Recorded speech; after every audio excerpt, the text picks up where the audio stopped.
Hey everyone, it's Charlie from Daily Motor, and today we've got the 2020 Lexus NX Compact Luxury Crossover. This has the 300H powertrain, which is a 2.5-liter inline-4 paired up to some electric motors, giving it all-wheel drive for this hybrid powertrain. This car starts around $40,000. This one's optioned right around $50,000. It's going to get in the low 30s for fuel economy quite easily. It's a very refined powertrain. As I said earlier, it's a compact crossover, so it's fitting in with kind of your Infiniti QX50, Acura RDX. It's kind of the luxury version of the Toyota RAV4, so that CR-V, RAV4, Nissan Rogue, Ford Escape, that class, just with some more luxury finishes. Now, right off the bat, I gotta say I wasn't looking forward to spending time with this vehicle. There are just things that I thought I remembered about the NX that bothered me. I had been in a few of the older generations, like a 2017 or so. There were some differences inside, and I still can't really get over these looks. I don't like these headlights. I don't like the grille. I don't like this angle right here at the bottom of the front bumper. But I do have to admit that this color is awesome. I love this sort of burnt orange look. It's got the black plastic cladding, but it doesn't do too much to actually make the vehicle look like a fake off-roader or anything like that. 18-inch upgraded wheels that still allow for a good amount of rubber on the sidewall, make for a good ride.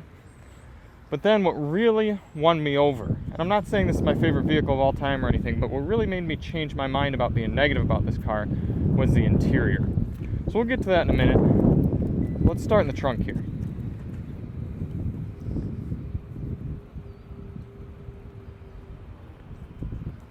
So looking back here, pretty standard for kind of a compact class crossover.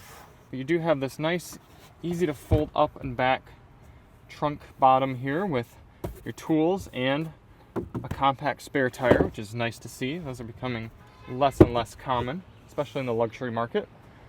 This thing actually removes quite easily. You can pop this off, pop that out.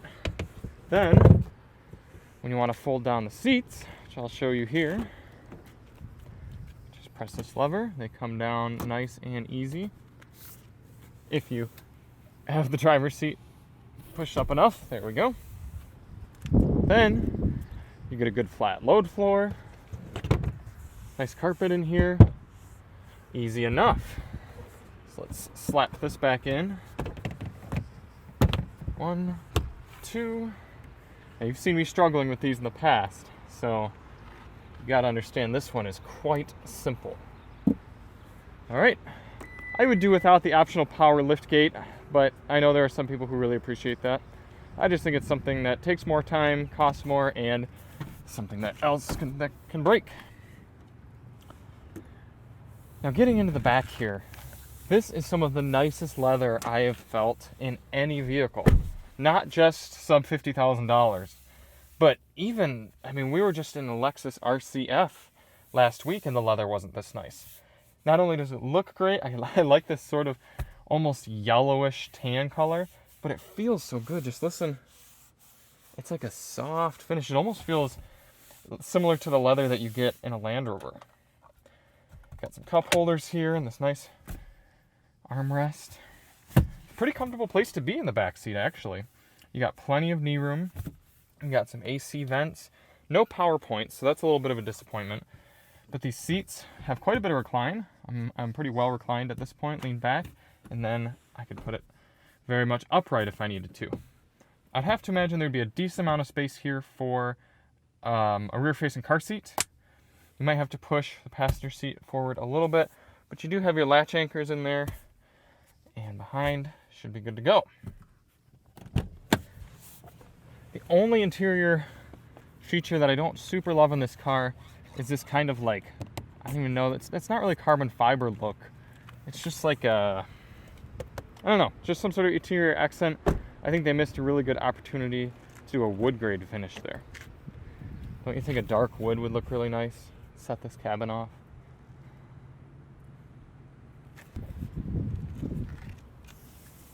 But again, getting in here into the front seat, very comfortable.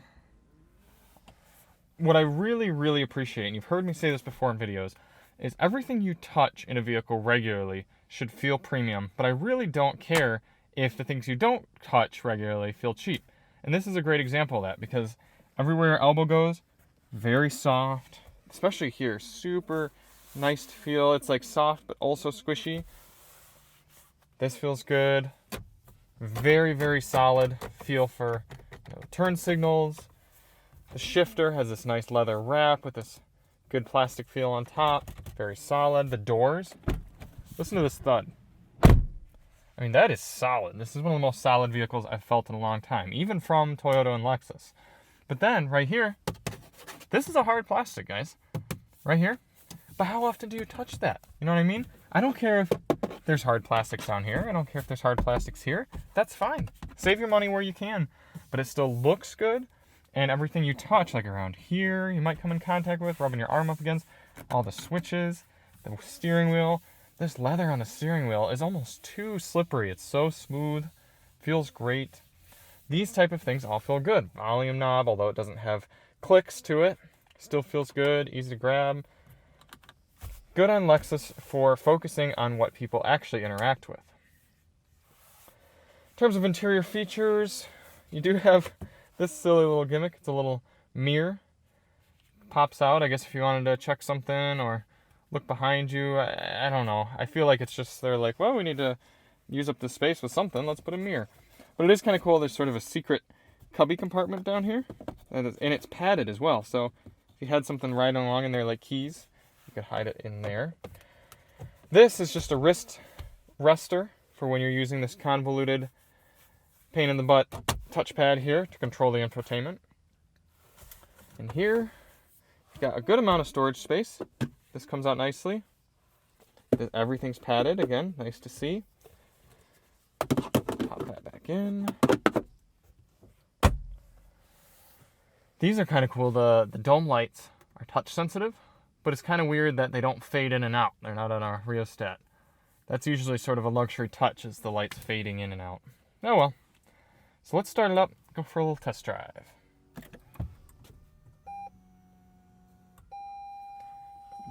So this is the hybrid powertrain, as I mentioned. So when you start it up and the engine's already warm, all you get is electricity. But right now, the engine feels like it needs to pop on, kind of calibrate itself, make sure everything is running properly.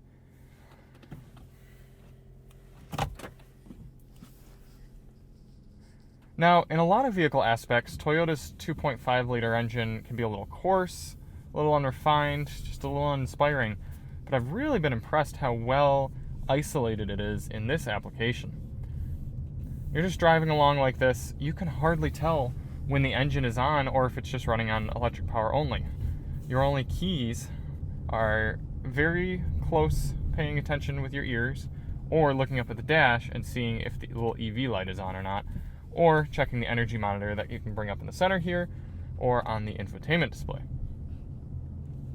So I do want to clarify, part of my raving of this NX is not necessarily objective, outright raves. It's more the fact that I was expecting to really be turned off, and so I'm mildly impressed.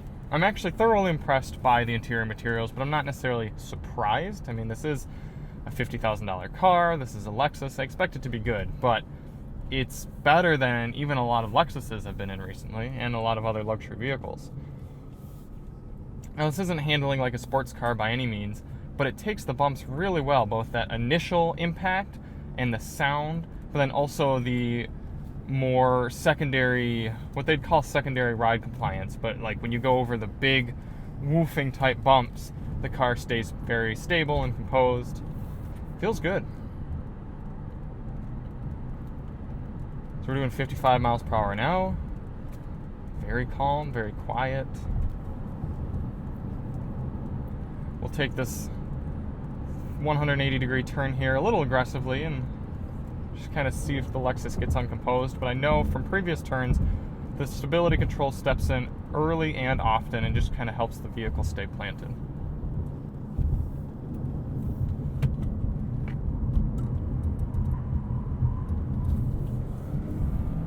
So I'm not sure if you're able to hear it, but the brake, you could actually hear sounds coming from the brake pedal. And that's kind of the different actuators modulating, pulling in different tires, pushing out others, balancing the car for a nice, good, safe turn.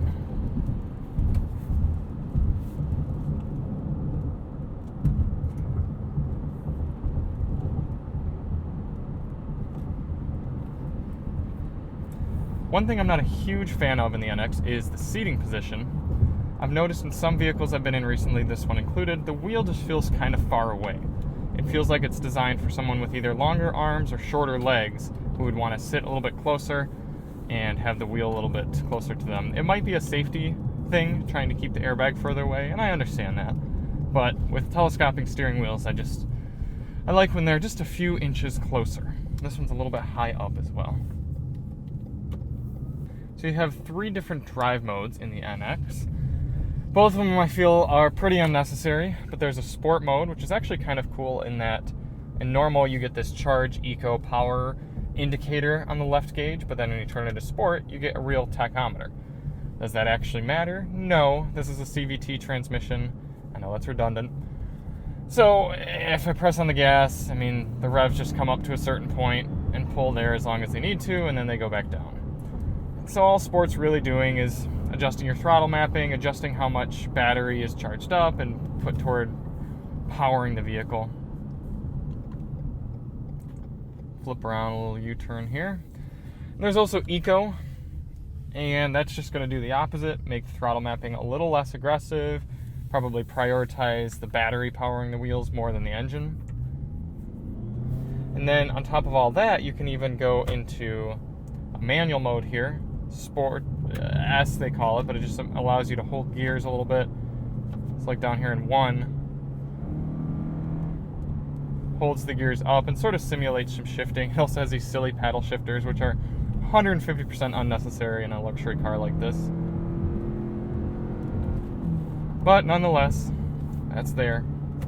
Then on top of all of that, you also have this Eevee Mode, which allows you to keep the car in battery only for, I think, up to 25 miles per hour and certain throttle inputs. I'll show you more of that when we're back in the parking lot.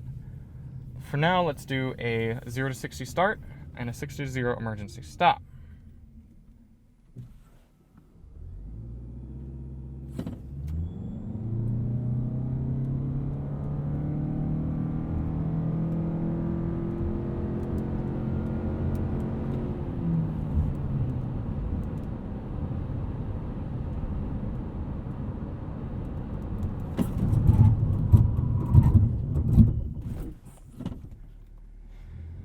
Now, the stopping distance is totally fine. 0 to 60 is obviously on the slow side. But what's kind of weird, I've done a few panic stops in this car now for the Winding Road videos and for Daily Motor, and the car sort of wallows and twitches as it's coming to a stop. It's kind of a weird sensation, not something that I get in most vehicles. By no means does it feel unsafe, it's just doesn't feel as confident as some others.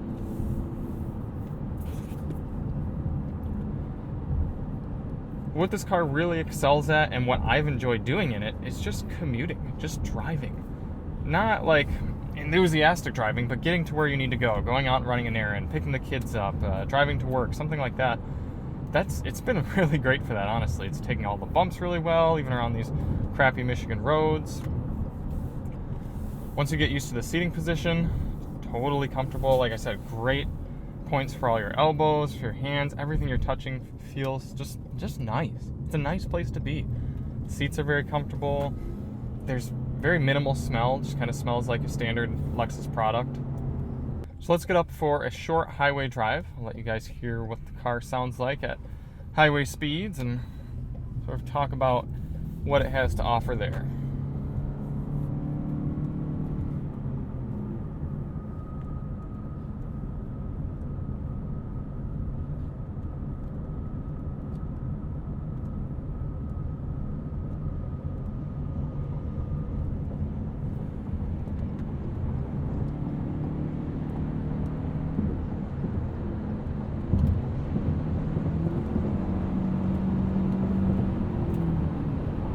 So you do have radar adaptive cruise control. in the NX, but for some reason every time you turn off the cruise control and turn it back on, it defaults to the third or furthest away following distance. So you have to press this button twice to just get to somewhat of a comfortable following distance at highway speeds. You've also got an active lane keeping assist, but it's not nearly as good as a lot of other brands. I'll show you here. It's going to try to keep me in the lane, but then it's going to ultimately fail. So, yep, nothing. Let's try that again. So I'm going to let my hands off the wheel, and look at that. So, pretty poor lane keeping assist. It's more of an emergency thing, so that if you just kind of fade out of the lane, it sort of helps you back in, but it's not going to keep you in the lane like a lot of other systems. A good competitor to this car is the Volvo XC60. I actually like, that's probably one of my favorites in this class, both the XC60 and the BMW X3.